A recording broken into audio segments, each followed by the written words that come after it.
Okay, Under Armour did release their quarter today, and investors didn't like it. It wasn't great. We don't love it either, but we're not giving up on it. We actually own it in our small cap portfolios, and we recommend it to our clients. And this is not going to change our mind. It's not going to make the case stronger. It may be put more on a watch list. It may be a little bit more in the penalty box, but it's not off the team. Okay. Revenue was up 1.3%. It was totally in line with expectations. Earnings per share was actually improving. It was minus 21 cents. Now it's minus 4. Okay. And it was expected to be minus 5 cents. Okay. So small beat. I mean, and it's still negative. So, we want to see positive, obviously, earnings per share. Having said that it's negative earnings, it's actually positive cash flow, because when we add back accumulated depreciation, you actually already positive cash flow. Okay, so what we think is actually happening is shares or operations. Let's go with operations. Operating performance has hit that bottom, and it's just hovering along the bottom here. We were hoping for it to improve. It's not improving. It's staying level. I think that is pretty obvious by that. I think when we get the data, it will show that. But we've seen it now for about 2 years, and yet the shares, are starting to react quite positively. Other than today, they were down 12% today on this earning, but year to date it was up quite a bit. So it's quite a bit of a give back, and in light of that as well, there's another reason to stay in it, because unless you sold somehow before this, but it's down 12.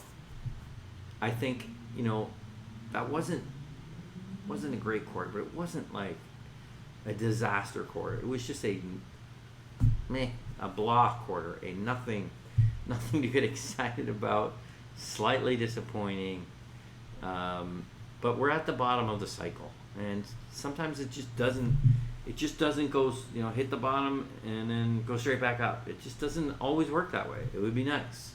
It'd be much more predictable, but I don't think it's a massive problem. So let's look at it in our model. And so what we see here, and I really like this chart because when you go to quarterly, I think it shows it even better. A little harder for you to see on the screen. However, I think you'll get the gist. Is quarterly is saying, look, when it peaked right around here, right? Look, maximum investment in capital growth, and then returns started to come down really quickly and unmitigated until, then it got really bad there.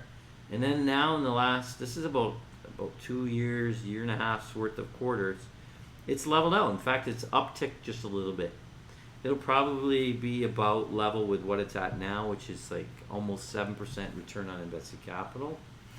And I expect it will be about that when we get the data. Now we're going to say it's going to rebound to about 15%, and then be a little bit more sustainable once it finally gets to that point.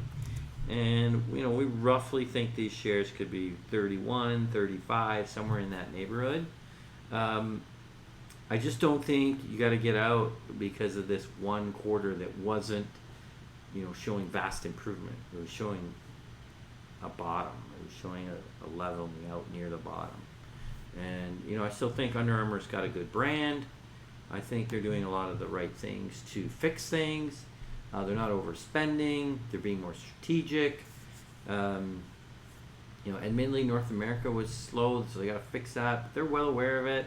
I just don't think this brand is done. I think we're hitting a bottom. I don't think you should sell the shares based on this one so-so quarter.